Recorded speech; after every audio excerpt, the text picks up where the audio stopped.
You ever hear of someone stealing a property right out from under you and thinking they could just get away with it?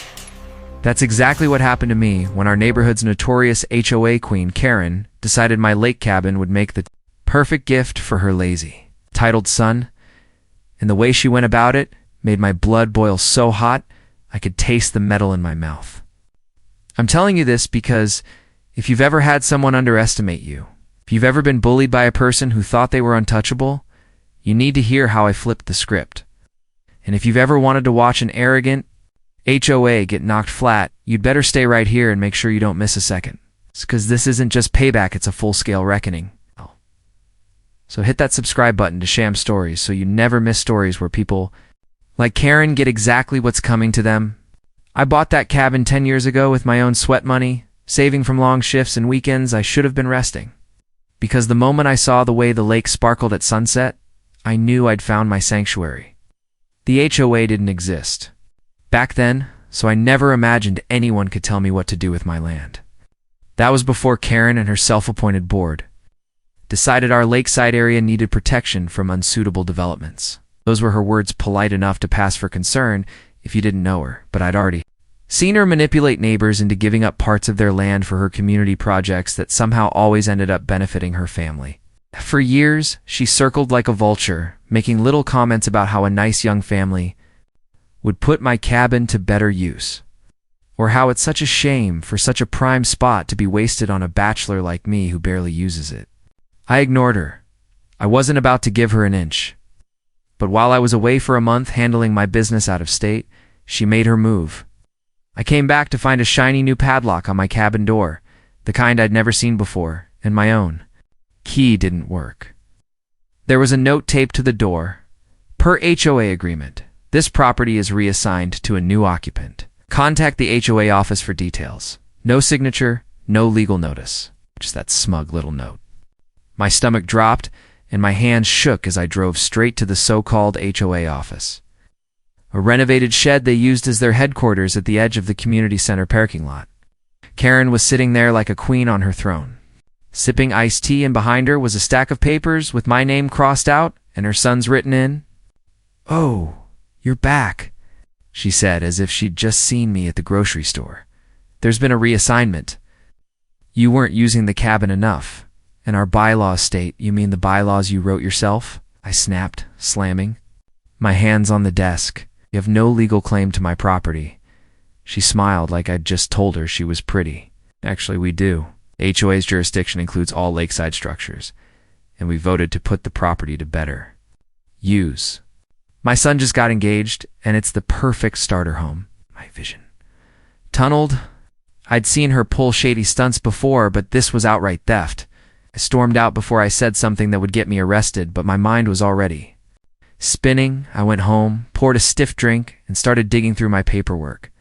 I found my deed, my original purchase documents, and most importantly, the county land records that proved beyond any doubt the HOA had zero ownership. By the next morning, I knew exactly how I was going to respond. They wanted to claim my property under their jurisdiction. Fine, I'd give them jurisdiction right where it would hurt the most. I drove to the local supply yard and loaded up on posts, concrete, and rolls of industrial fencing. Then I hired a crew I knew from some commercial work. They were fast, discreet, and didn't ask questions as long as they were paid in cash. When I told them where we'd be putting the fence, their eyebrows shot up, but they grinned. We worked through the night, and by sunrise, there was a brand new 8-foot chain link fence topped with barbed wire completely surrounding the HOA's precious head office. I didn't just block the building, cut off their parking spots, their access to the community center, and even the little path Karen used for her morning walks. The only way in now was through a locked gate. And guess who had the only key? By mid-morning, I was sipping coffee on my porch watching chaos unfold. HOA members gathered at the fence, rattling it, shouting, demanding I come take it down. Karen showed up in a fury, wearing sunglasses and waving a stack of papers like she thought they'd scare me. "You can't do this," she yelled from the other side. "This is HOA property." I leaned on the fence and smiled. Funny, that's exactly what I said about my cabin. She threatened to call the police, and I told her to go ahead. In fact, I encouraged it. I knew exactly what would happen when law enforcement showed up and saw my deed, my permits, and the total lack of any legal claim on their side. Sure enough, when the deputies arrived, they listened to her rant for about 30 seconds before turning to me and asking to see my paperwork. I handed it over, and within minutes, they were telling Karen there was nothing they could do. My fence was on my land.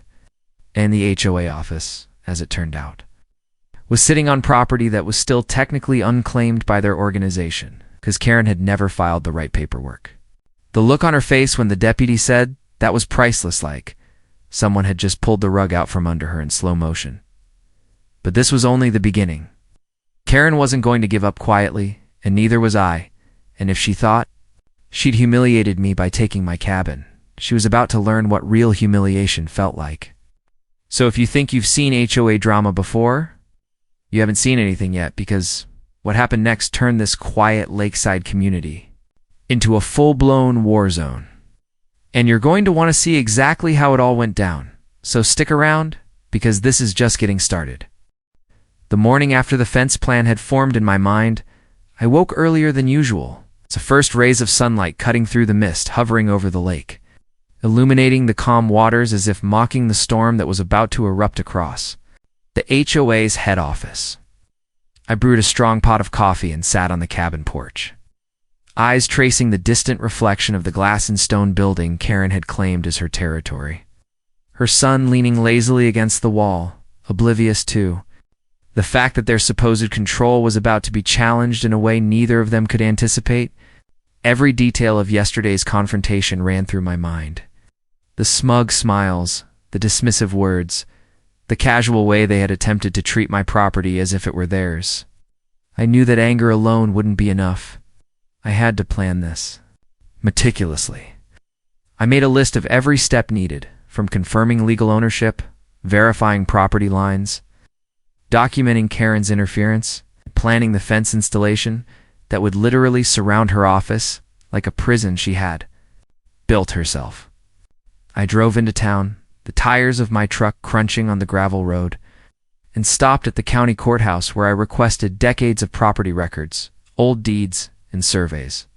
Sitting patiently as clerks rifled through files that mapped my land's history from the original owners to me.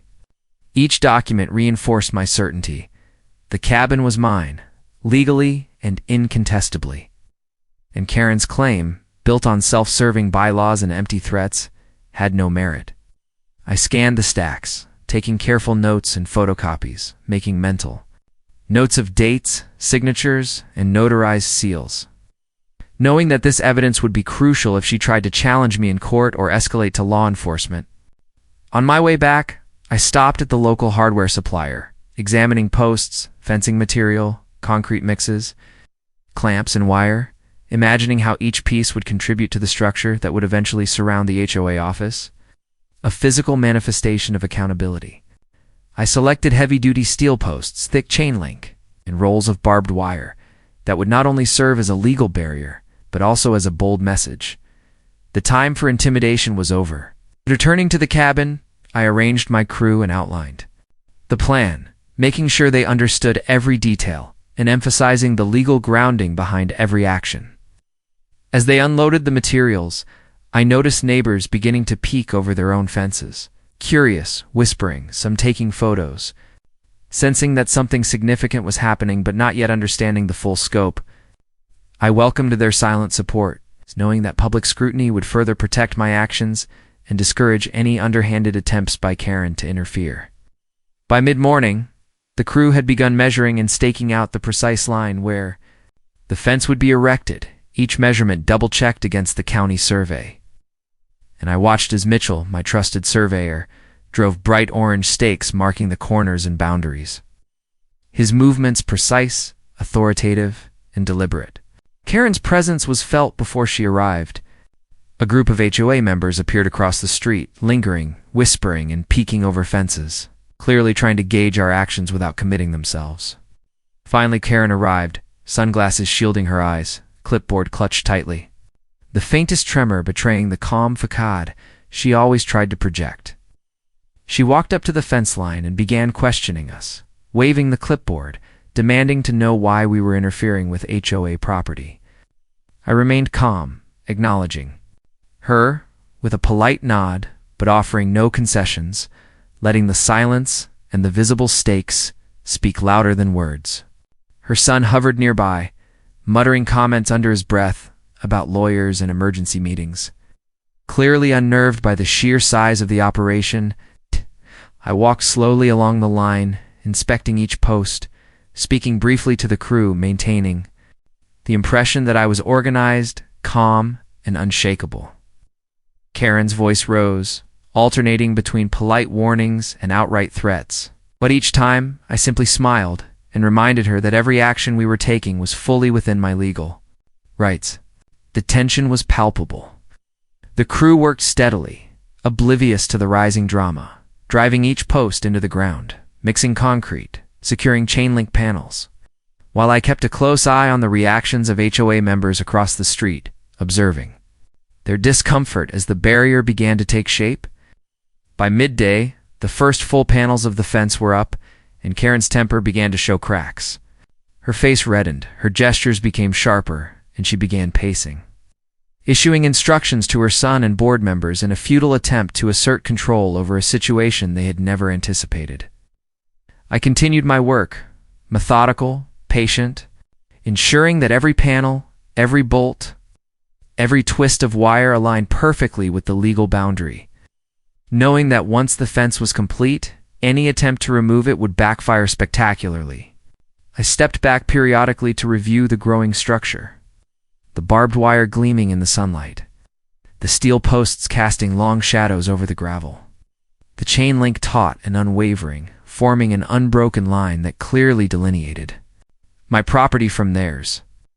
The neighbors continued to watch, their quiet presence lending moral weight to my actions, their whispered approvals drifting across the property line. Karen finally pulled out her phone and made a call, likely to an attorney or someone she hoped could stop me, but as I had anticipated, no immediate intervention came. By mid-afternoon, the fence was nearly complete, and the reality of its impact became obvious even to the casual observer. The HOA office, once a symbol of unchecked authority, was now literally hemmed in by the rightful property of the cabin's owner, a constant reminder that their power was conditional, not absolute. Karen's son paced back and forth, clearly overwhelmed, while board members whispered nervously, glancing at one another for guidance, none willing to take a decisive step that could expose them legally. I moved among my crew, checking connections, tightening wires, securing gates, all while maintaining a calm, almost casual demeanor, giving no hint of the satisfaction I felt at the sight of their helplessness. Finally, as the last post was cemented and the final roll of chain link stretched tight, I stepped back and surveyed the result. A complete barrier. Legal, immovable, unavoidable, and perfectly aligned with the property boundaries. Karen and her son stared across at me, their fury evident, but the legal and physical reality of the situation rendered their threats impotent.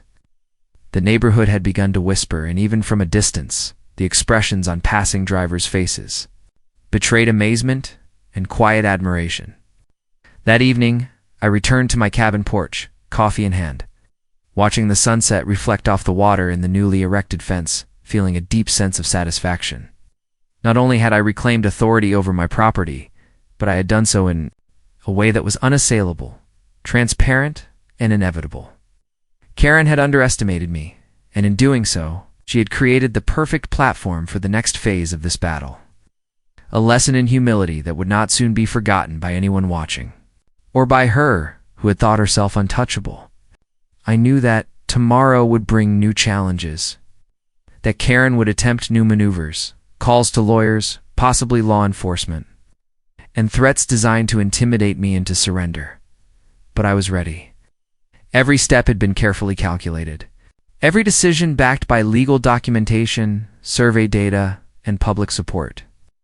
I felt the quiet thrill of control, of finally turning the tables on a woman who had thrived on manipulation and fear. The lake reflected the orange-pink hues of dusk, and I realized this fight was bigger than my cabin. It was about justice, about principle, about sending a message to every neighbor who had watched in silence as Karen abused her position. The moment was mine, solidified in steel and wire, and I knew that what had begun as a simple defense of my property had evolved into a demonstration of power, foresight, and determination. And as I sipped the last of my coffee, the wind rustling the trees around my cabin, I understood that the days ahead would test me, push me, and demand more than I had given before, but I was ready, because every brick, every post, every fence, panel was already a testament to the fact that I would not be intimidated, that Karen and her son would not triumph, and that justice, no matter how long it took, was coming. The following day dawned bright and clear, the sun spilling across the lake with deceptive calm, as if the world itself was unaware of the battle about to unfold between me and Karen, the self-proclaimed queen of the HOA, who had thought she could casually hand my cabin over to her son without consequence. I met my crew early in the morning, coffee in hand, as we went over the blueprints, material lists, and final fence placement, double-checking every measurement against the survey stakes Mitchell had placed, ensuring that each post would be anchored on my property beyond any dispute.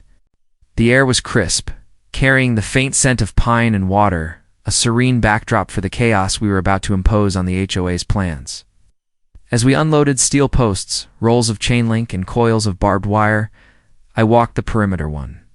Last time, visualizing the final fence in my mind, imagining Karen's face when she realized that her office would be completely encircled by my property. A physical reminder of her failure and my legal victory. By mid-morning, we began erecting the first posts, pounding them into concrete footings with precision, each one a testament to planning, patience, and unwavering resolve. The sound of hammering and clanking echoed across the lake, a rhythmic counterpoint to the distant hum of cars and the occasional murmur from curious neighbors who had begun gathering along the roadside, watching the spectacle unfold, whispering about the boldness of my actions. It wasn't long before Karen arrived, striding up the gravel path in her usual fashion. Sunglasses on, clipboard in hand, her voice calling out orders and threats, attempting to intimidate us. But the sight of the stakes and early posts caused the faintest crack of doubt to appear in her demeanor. Her son followed close behind, muttering complaints and worried about potential legal trouble. Yet neither had any idea that I had already meticulously reviewed every document, deed, and bylaw that could be used against me, and that the fence was positioned legally to perfection. Karen demanded that we stop immediately, citing vague HOA property rights and threatening legal action, but I remained calm, walking slowly along the line, speaking in measured tones, pointing to the survey stakes and documents we had in hand, ensuring that the crew understood their task without needing to engage in argument. Her anger was visible, her voice rising, but each shouted word only reinforced my sense of control. I knew the law was on my side, and every threat she uttered had no real power over me. Now, as the hours passed, the fence began to take form, rising taller with each post secured, panels of chain link stretching taut between the steel supports, barbed wire at the top glinting in the sunlight, an unbroken barrier that transformed the perception of ownership and control. HOA members continued to arrive, gathering outside the construction site, whispering nervously, unsure whether to intervene or simply watch. Their uncertainty feeding the growing sense of authority that I felt as the project neared completion. By noon, the first major sections were complete, and Karen's frustration was evident in the quick, sharp movements she made, gesturing to her son and board members, shouting instructions that went largely ignored as they realized the scale of what was happening. I took a moment to walk along the fence line, checking each connection, tightening bolts and securing wires, all while observing Karen's attempts to assert dominance. Now clearly ineffective in the face of methodical, legal, and physical preparation, my crew moved like a well-oiled machine, efficient and precise. Their work ethic reflecting the seriousness of the task and the knowledge that this was more than just building a fence. It was a demonstration of legal and personal power, a visible declaration that arrogance and entitlement would not go unchallenged. Neighbors continued to observe from a safe distance, some recording video on their phones, some whispering their support. others shaking their heads in awe at the audacity and scale of the operation. Gren's repeated calls to attorneys and board members appeared to accomplish little. The rising fence spoke louder than words ever could, an undeniable statement of ownership and resolve. By mid-afternoon, the barrier stretched nearly completely from my property's edge to the outer perimeter of the HOA office, leaving only a single gap for the final sections, which would be anchored and reinforced by the end of the day. Tension was palpable. Karen's attempts to maintain a composed facade were failing, her voice rising to a near scream. While her son fidgeted nervously and the board members looked increasingly uncomfortable, realizing they were trapped between loyalty to her and the visible, undeniable legality of my actions. I walked slowly along the line, double-checking posts, tightening bolts, ensuring that the chain-link panels were perfectly taut and secure. The barbed wire gleaming in the sun, a physical and symbolic barrier that would prevent any unauthorized access and communicate an unmistakable message. The days of bullying and entitlement were over. Finally, as the sun dipped lower in the sky, the fence was complete. A towering steel and chain-link structure that fully enclosed the office on my property line, leaving Karen and her son staring across at a tangible, unassailable manifestation of their failure and my victory. The sight of them, frustrated and powerless, brought a quiet, satisfying sense of justice. All the threats, all the arrogance, all the hours of planning by them had culminated in this unmistakable defeat. The neighbors' whispers had turned into cautious congratulations. I could sense the shift in the community's perception. Karen was no longer untouchable. Her aura of control diminished, replaced by a tangible realization that the law, preparation, and resolve could topple even the most self-assured tyrant. As the day ended, I stood on my porch, overlooking the lake and the fully constructed fence. The water reflecting the sunset in streaks of orange and gold, a serene contrast to the storm I had unleashed on the HOA. I understood that Karen would not give up easily, that there would be calls, letters, threats, and potentially attempts to rally board members to challenge the fence. But I was ready for every eventuality. Every move had been considered, every legal and physical precaution taken. This was more than a victory, it was a demonstration of power, preparation, accountability that would resonate for years, sending a message not only to Karen but to anyone else who thought they could manipulate or intimidate me. And as I watched the final light fade over the water, the fence standing tall and unyielding, I felt a deep sense of satisfaction knowing that the first stage of reclaiming control was complete, and that the next chapters in this confrontation would only further cement the lesson: arrogance and entitlement, no matter how long they had dominated a community, could be dismantled with precision, patience, and unwavering determination. And Karen had just learned the hard way that her schemes would never again go unchallenged.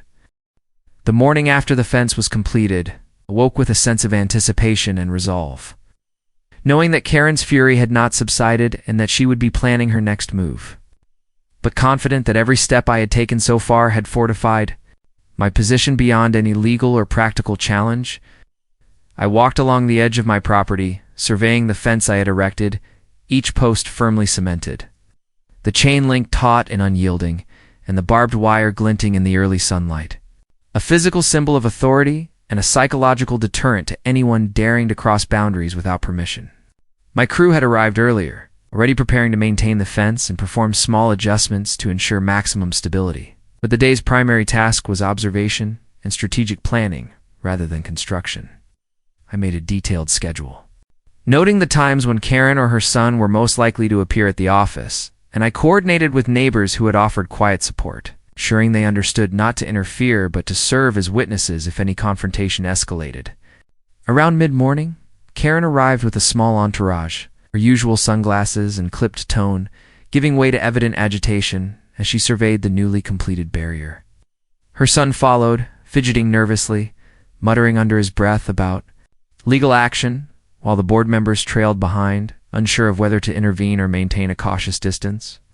I stepped onto the dock, sipping coffee, and waved politely, offering no hint of concern, letting the calmness of my demeanor contrast sharply with the visible tension on their faces. Karen's voice rose as she demanded explanations, claiming that the fence encroached upon HOA property and threatening calls to attorneys, law enforcement, and even higher authorities. I remained composed, walking slowly along the fence line, pointing out survey stakes, legal documents, and photographs that confirmed every post was placed within my property boundaries. Her attempts to intimidate me were ineffective.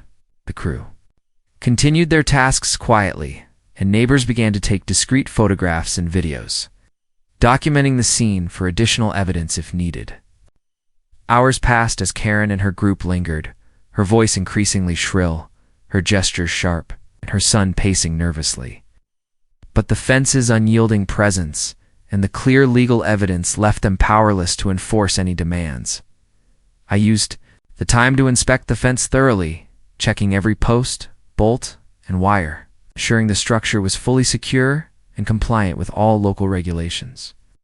Knowing that perfection in execution would prevent any future claims or challenges, by midday, the scene had drawn attention from other residents who began to approach cautiously, curious about the confrontation, yet hesitant to intervene, creating a small, informal audience that further amplified the psychological impact on Karen and her supporters. I engaged briefly with a few neighbors, offering calm explanations about the legality of the fence and my intent to protect my property, while simultaneously reinforcing the message that the construction was entirely lawful and justified. Karen's patience, or lack thereof, became increasingly evident.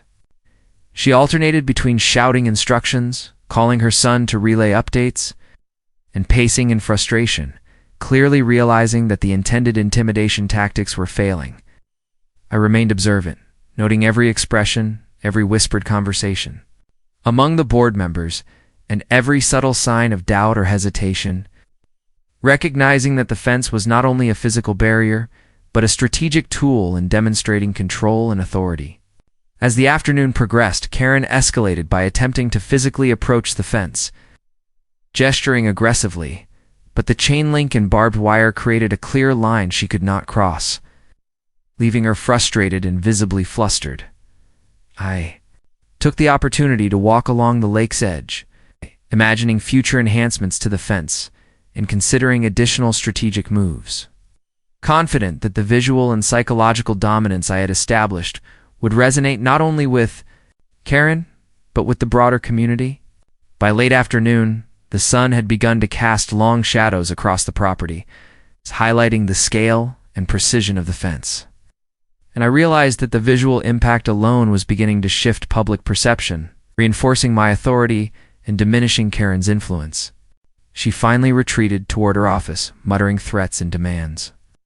But the physical barrier, combined with documented evidence and neighborhood support, rendered further confrontation ineffective. I spent the evening reviewing photographs, videos, and survey documents, ensuring that every angle was covered and that any future legal disputes could be decisively countered. I also began drafting a plan for controlled communication with local authorities, should Karen attempt further escalation, ensuring that every move would be anticipated, documented, and legally defensible. As night fell, the lake reflected the fading light, the fence standing as a stark silhouette against the water, a constant reminder of the day's victory and the unyielding resolve that had brought it about. I felt a quiet satisfaction knowing that Karen's repeated attempts at intimidation had failed, that her authority had been effectively neutralized, and that the community was now witnessing a decisive example of how preparation, legal knowledge, and strategic action could triumph over arrogance and entitlement.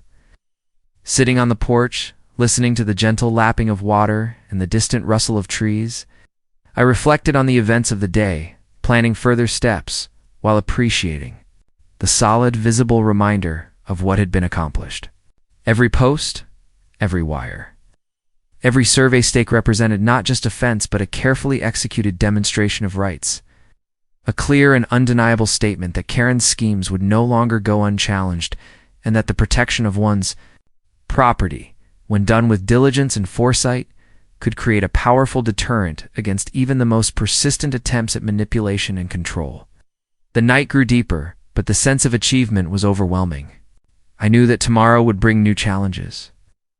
But with every detail meticulously planned and every legal safeguard in place, I was ready to face them with confidence, patience, and unwavering determination. The following morning, I arrived at the cabin ready to continue asserting control over my property. Fully aware that Karen would not have abandoned her plans to challenge me, and determined to ensure that every action I took reinforced both my legal rights and my psychological advantage over the HOA. The fence stood tall, a steel and chain-link testament to preparation and foresight. And as I walked along its perimeter, I inspected each post, panel, and wire, making minor adjustments to ensure perfection, while envisioning the inevitable frustration building on. Karen sighed as she realized she could neither breach nor circumvent it without legal consequences. My crew had arrived early, bringing tools, reinforcement materials, and additional supplies to enhance the fence's durability, and I briefed them in detail, emphasizing the importance of precision and the need to document every step for future reference. By mid-morning, Karen appeared once again, her approach marked by a mixture of anger and forced composure. Sunglasses concealing some emotions, but failing to hide the tension in her voice as she demanded answers, insisting that the fence was illegal and needed to be removed immediately. I listened calmly, walking along the line of the fence, gesturing toward the survey stakes and legal documents that corroborated every inch of construction, pointing out the alignment with property boundaries, county records, and prior surveys, ensuring that both Karen and her son, who trailed closely behind, understood that their claims had no legal standing. Board members and a few neighborhood residents gathered at a distance, observing the confrontation, whispering to each other about the audacity of the operation, and taking photos or videos for documentation. Karen's repeated demands, threats of lawsuits, and frantic phone calls were ineffective. The fence was clearly within my rights, and her attempts to intimidate me were failing. I continued to oversee the work, guiding the crew as they installed additional reinforcement along the top and bottom edges, ensuring the chain link remained taut and that barbed wire was secured, creating an imposing barrier designed to prevent any unauthorized access, while remaining fully compliant with local regulations.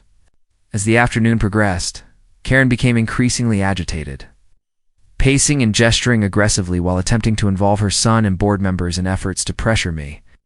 But their influence was minimal in comparison to the physical reality of the fence, which clearly marked my property lines and demonstrated undeniable control.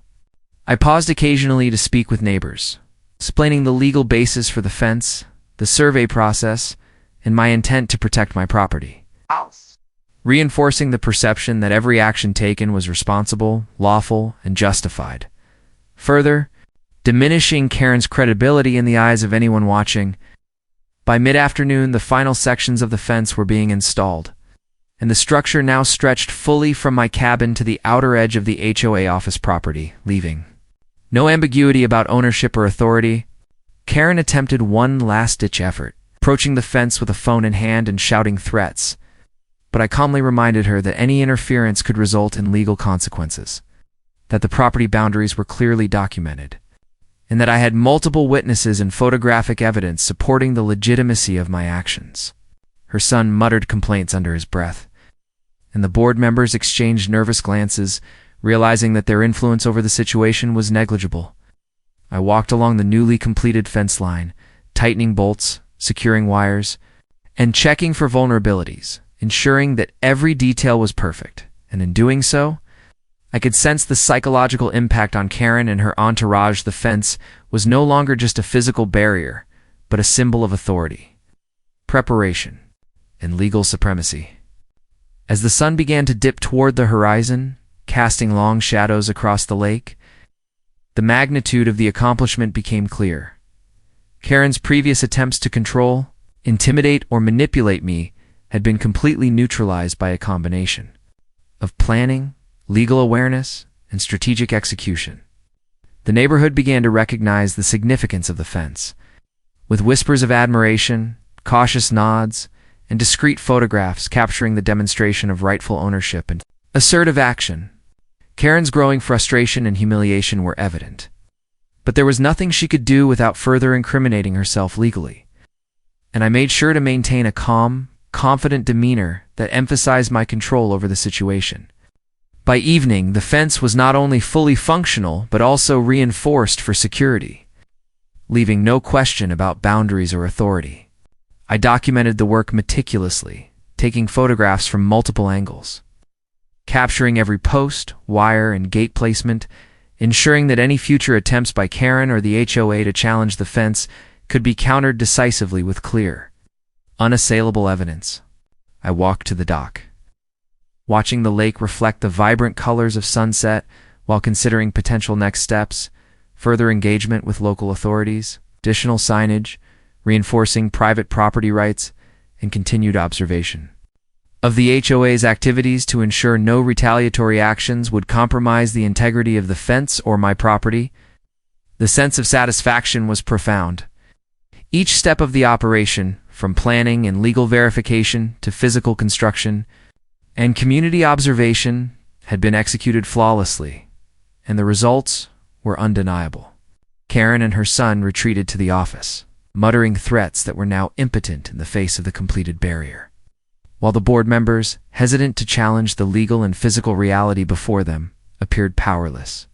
The fence, itself gleaming in the fading sunlight, was a constant visual reminder of the lesson Karen had learned. Manipulation, threats, and entitlement could not triumph over preparation, legality, and determination. As the night descended, I reflected on the day's events, knowing that the physical structure would serve as both a protective measure for my cabin and a symbol of accountability for the HOA, demonstrating that even those who wield influence could be checked when confronted with knowledge, preparation, and resolve. I documented every aspect once more, taking final photographs, ensuring complete evidence coverage, and made notes for further potential enhancements, all while observing Karen's increasingly frustrated movements from a distance. Knowing that the psychological victory had already been achieved, the sense of control, satisfaction, anticipation of further strategic maneuvers filled me with confidence, reinforcing the understanding that every action I had taken was deliberate, legal, and effective in demonstrating authority over my property and over the attempted overreach by Karen. As the evening deepened and the lake reflected the fading light, I felt a profound sense of accomplishment. Recognizing that the combination of strategic planning, legal documentation, physical construction, and community observation had rendered Karen's influence null and void in relation to my cabin and property rights, and that the events of this day would resonate throughout the neighborhood as a clear example of what could be achieved when one combined foresight, preparation, and assertive action. The next morning, the sun rose over the lake, glinting off the steel posts and chain-link fence that now fully enclosed the HOA office on my property line. And I felt a deep sense of satisfaction knowing that my careful planning, legal preparation, and strategic execution had created an unassailable barrier that rendered Karen's threats and attempts at intimidation powerless. I walked along the perimeter of the fence, inspecting every post, wire, and bolt, making minor adjustments where needed to ensure perfection, and reviewing my notes, photographs, and survey documents. Confident that any future dispute could be resolved decisively in my favor. My crew arrived early, ready to maintain the fence and assist with additional enhancements to ensure maximum durability, and I briefed them thoroughly, emphasizing precision, documentation, and adherence to legal boundaries, knowing that meticulous attention to detail would reinforce both our physical and psychological advantage. Karen and her entourage appeared mid-morning, her usual facade of calm and control replaced with visible agitation, her son trailing behind nervously and the board members lingering uncertainly, clearly struggling to understand how their planned intimidation had been completely neutralized. She demanded explanations, asserting that the fence was an encroachment on HOA property, threatening legal action and law enforcement intervention, but I responded calmly, walking along the line of the fence, pointing to survey stakes, county records, and legal documents that confirmed every post was within my property, and explaining that all work was fully compliant with local regulations. Karen's voice rose with frustration. Her gestures became increasingly animated, and her attempts to involve her son and board members were ineffective. As the physical reality of the fence and the visible documentation left no room for argument. I moved methodically among my crew, checking each section, tightening bolts, securing wires, and inspecting the barbed wire, ensuring that the structure remained strong, secure, and fully compliant, while also observing the reactions of Karen and her entourage to gauge the impact of our work on their morale. The neighbors, who had been observing for days, gathered again, quietly watching the confrontation, some taking photographs and videos, others whispering support, their presence adding weight to the demonstration of control and legal authority. By midday, the fence was not only complete, but reinforced with additional supports, gates securely anchored, and signage clearly marking private property boundaries, leaving no ambiguity about ownership or control. Karen's frustration escalated as she paced along the other side of the barrier, muttering threats and demands that fell flat in the face of documented legality and the imposing physical presence of the fence. I continued my inspection, making minor adjustments and ensuring that every connection was tight, the chain link taut, and the barbed wire correctly positioned, reinforcing both security and the psychological impact on the HOA members. By mid-afternoon, it was clear that Karen and her son were losing patience, their attempts to assert influence entirely ineffective. While the board members and bystanders recognized the inevitability of my control over the property and the fence, I took a moment to speak with a few neighbors, explaining the legal basis for the fence, the meticulous planning that had gone into its construction, my intent to prevent further unauthorized interference, reinforcing the perception that every action was deliberate, lawful, and justified, and further diminishing Karen's credibility. As the sun began to lower in the sky, casting long shadows across the lake, the full scale and precision of the fence became apparent, a testament to preparation, resolve, and strategic thinking, and a clear message that the era of unchecked HOA intimidation had ended. Karen's voice, once commanding, had become a series of frustrated shouts and muttered complaints, her son pacing nervously, while the board members looked increasingly uneasy, understanding that their influence had been effectively neutralized by the combination of legal knowledge, meticulous execution, and community observation. I walked along the dock, sipping coffee, surveying the lake, and reflecting on the day's accomplishments, confident that the fence was now both a practical barrier and a symbolic demonstration of rightful ownership, authority, and accountability, and that any further attempts by Karen to undermine my property rights would be met with documented evidence, legal preparedness, and the unwavering determination of a team fully committed to protecting the cabin and the surrounding property. As the evening approached, the water reflected the orange and pink hues of sunset, the fence standing as a stark silhouette against the shimmering lake, a visible reminder of the consequences of arrogance, entitlement, and attempts to override lawful ownership.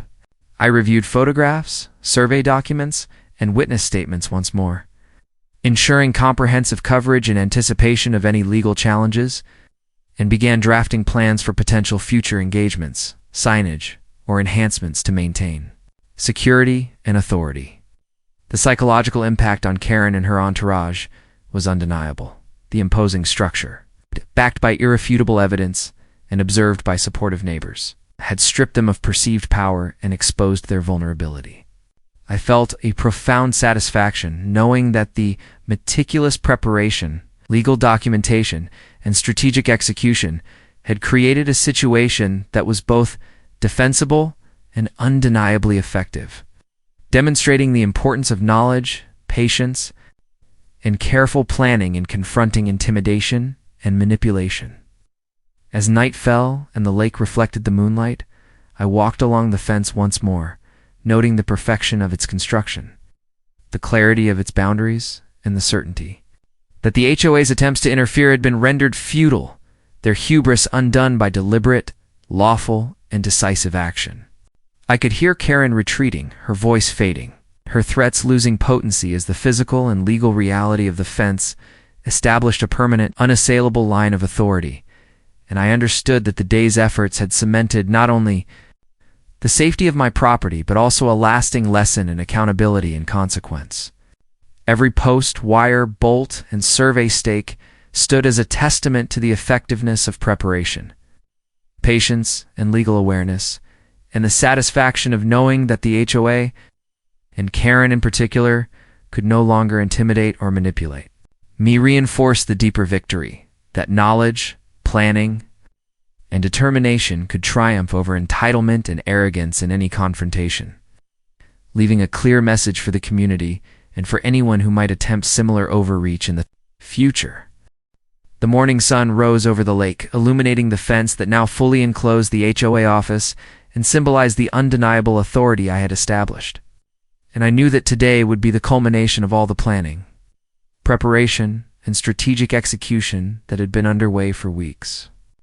I began the day with a careful inspection, walking the perimeter to ensure every post was secure, every wire taut, and every gate properly reinforced, knowing that perfection was essential not only for legal protection, but also for the psychological impact on Karen, her son, and the remaining board members, who now fully understood that their previous attempts to control, intimidate, or manipulate me had failed. As I surveyed the fence, I could see Karen arriving once again, her face a mixture of anger, disbelief, and frustration. Sunglasses perched on her nose, but failing to hide the tension in her expression. And I anticipated the chaos she would attempt to create while remaining confident in the knowledge that every inch of my property was legally and physically secured.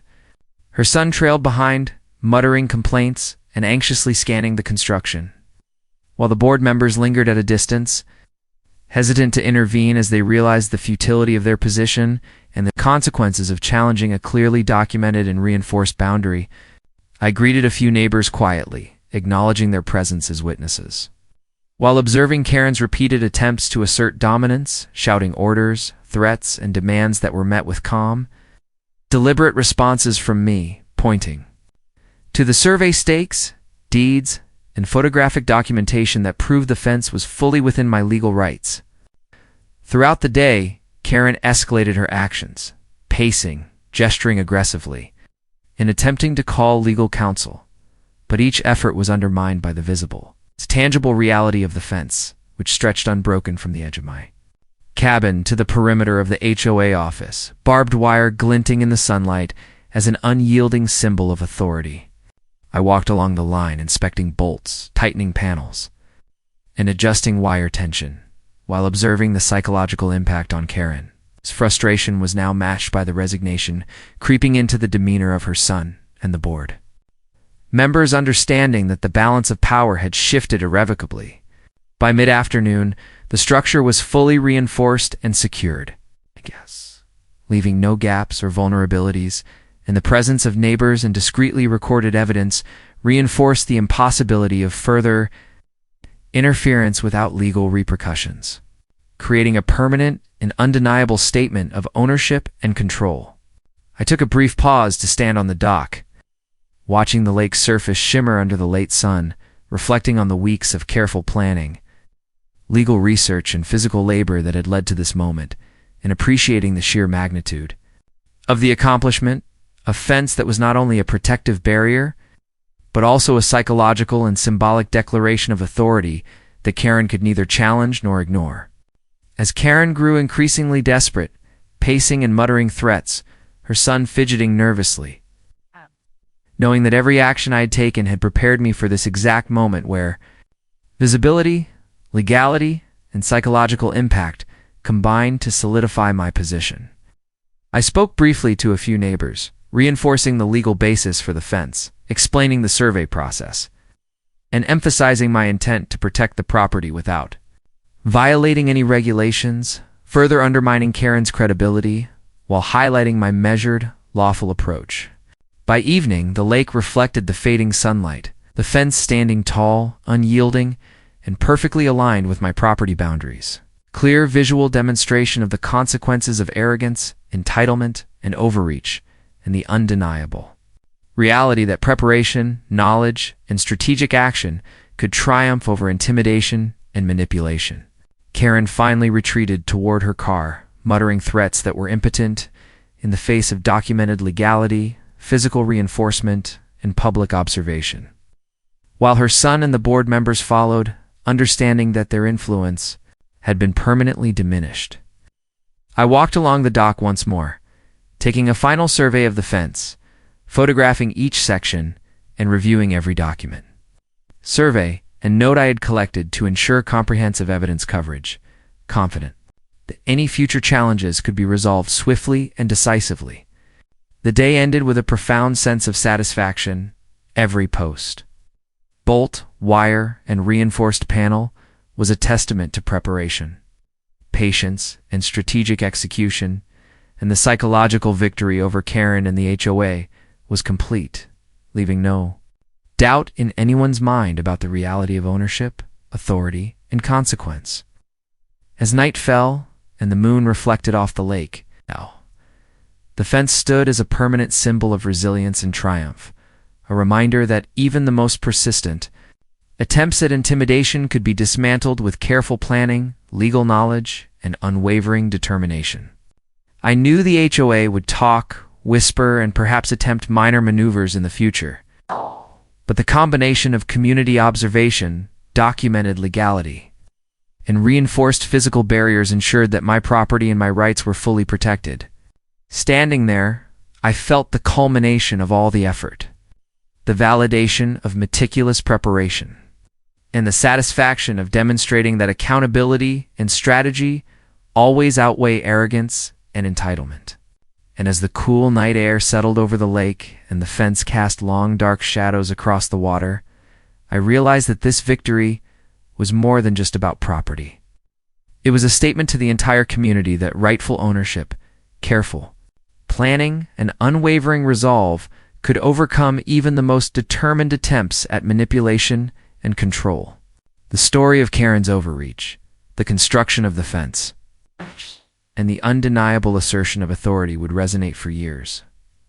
A lesson in patience, law, and strategy, and a permanent reminder that no one could take what was rightfully yours without consequences. If you want to see more stories of people standing up to unfair HOAs, outrageous neighbors, and high-stakes confrontations, don't forget to subscribe to the Sham Stories YouTube channel and witness firsthand how courage, planning, and determination can turn the tables in the most dramatic ways.